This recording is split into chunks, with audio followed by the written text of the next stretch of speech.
उत्तर प्रदेश में भारतीय जनता पार्टी में कुछ भी ठीक नहीं चल रहा है। जहां भाजपा के राष्ट्रीय अध्यक्ष जेपी नड्डा से मुलाकात के बाद भी यूपी के डिप्टी सीएम केशव प्रसाद मौर्य के बगावती तेवर बरकरार हैं। नड्डा से मिलने के 15 घंटे बाद ही केशव प्रसाद मौर्य ने फिर से एक ट्वीट लिखा, जिसमें उन्होंने फिर कहा कि संगठन सरकार से बड़ा है। भाजपा की अंतर्कलह पर सपा सुप्रीमो अखिलेश यादव ने तंज कसा और ट्वीट कर लिखा कि भाजपा की कुर्सी की लड़ाई की गर्मी में उत्तर प्रदेश में शासन प्रशासन डंडे बस्ती में चला गया है। दरअसल 3 दिन पहले बीजेपी कार्य समिति की बैठक में डिप्टी सीएम केशव प्रसाद मौर्य ने कहा था कि संगठन से बड़ा कोई नहीं है, संगठन सरकार से बड़ा होता है और हमेशा रहेगा। इसके बाद बीजेपी के राष्ट्रीय अध्यक्ष जेपी नड्डा ने मंगलवार को उन्हें दिल्ली बुलाया, जहां करीब 1 घंटे तक बातचीत चली। सूत्रों के मुताबिक आलाकमान ने नसीहत दी कि सरकार संगठन में तालमेल बैठा कर रखे, बयानबाजी से भी बचें। लेकिन केशव प्रसाद मौर्य के अभी भी बगावती तेवर देखने को मिल रहे। बुधवार सुबह उन्होंने एक बार फिर ट्वीट कर वही बात दोहराई और लिखा कि संगठन सरकार से बड़ा है, कार्यकर्ताओं का दर्द मेरा दर्द है, संगठन से बड़ा कोई नहीं, कार्यकर्ता ही गौरव है। राजनीतिक जानकारी की माने तो केशव प्रसाद मौर्य व सीएम योगी आदित्यनाथ के बीच तलवारें खिंची हुई। चर्चा है कि योगी सरकार में अफसरशाही हावी है, जिसके चलते भाजपा कार्यकर्ताओं को उचित सम्मान नहीं मिल पा रहा है। इसी को लेकर केशव प्रसाद सीएम योगी के खिलाफ हमलावर नजर आ रहे हैं। सीएम व डिप्टी सीएम के बीच छिड़ी जंग के बीच विपक्ष को भी निशाना साधने का मौका मिल गया, जहां सपा सुप्रीमो अखिलेश यादव ने बुधवार सुबह ट्वीट कर लिखा कि भाजपा की कुर्सी की लड़ाई की गर्मी में उत्तर प्रदेश में शासन प्रशासन डंडे बस्ते में चला गया है। तोड़फोड़ की राजनीति का जो काम भाजपा दूसरे दलों में करती थी, अब वही काम वो अपने दल के अंदर कर रही है।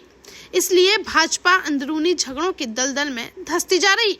जनता के बारे में सोचने वाला भाजपा में कोई नहीं। और अंत में लिखा #नहीं चाहिए भाजपा। वहीं इसके बाद अखिलेश यादव ने सपा मुख्यालय पर प्रेस वार्ता का आयोजन किया, जिसमें उन्होंने बीजेपी में छिड़ी आपसी जंग पर तंज कसा और कहा कि कुर्सी की लड़ाई में जनता बहुत परेशान है। मुख्यमंत्री खुद स्वीकार कर रहे हैं कि दलाली हो रही है, तो फिर दलाली करने वालों पर कार्यवाही क्यों नहीं की जा रही है? उसमें दोनों डिप्टी सीएम बुलाए नहीं गए, एक डिप्टी सीएम दिल्ली में मीटिंग कर रहे हैं, तो क्या कोई फेरबदल? कुर्सी की लड़ाई में जनता बहुत परेशान है। आप सोचिए, खबर ये आ रही है कि महिला ने अपने ऊपर जिंदा आग लगा करके जान दे दी। जिंदा है कि एक्सपायर हो गई? आप सोचिए, आप लोग खुद सोचिए कि एक महिला अपना न्याय मांगने गई और उसने आत्मदाह कर दिया और था नहीं मर। पुलिस वहां थी, प्रशासन क्या कर रहा था वहां पर? और इनके विधायक खुद आरोप लगा रहे हैं और मुख्यमंत्री खुद स्वीकार कर रहे हैं दलाली हो रही है। तो सवाल ये, जनता ये भी तो सुनना चाहिए या जानना चाहेगी कि अगर मुख्यमंत्री महसूस कर रहे हैं कि दलाली हो रही है, तो जो दलाली कर रहे हैं उन पर कार्रवाई क्या करवाएं? जिस विभाग के बारे में वो आरोप लगा रहे हैं, वो विभाग तो सबसे करीब है उनके।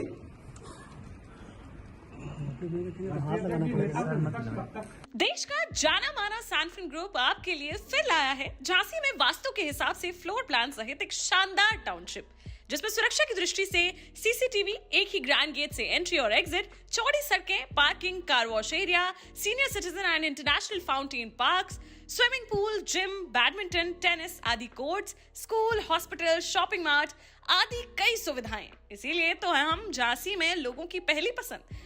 12 साल पहले अपने स्टार्टअप के साथ ही योग्य नेतृत्व, अनुभवी टीम और सक्षम सेंट्रलाइज और उत्तरदायी प्रबंधन के बल पर सबको घर गुणवत्ता के साथ समय पर घर की योजना के तहत सैनफिन समूह ने बहुत ही कम समय में 1500 से ज्यादा यूनिट्स को दिया है कब्जा। समय पर डिलीवरी से हमारे ग्राहकों में बड़ा है विश्वास और मिली है संतुष्टि। सैनफिन समूह ने बहुत कम समय में Sanfin Ashok city, green homes residency, green homes city, Sanfin Ashok valley, Delhi public school, Sanfin शाखा, केन सैनफिन अस्पताल सहित कई अन्य परियोजनाओं के साथ नई झांसी के निर्माण में स्थापित किया है एक बड़ा मुकाम। तो आप भी आज ही आइए अपने परिवार के साथ और कीजिए अपने सपने साकार।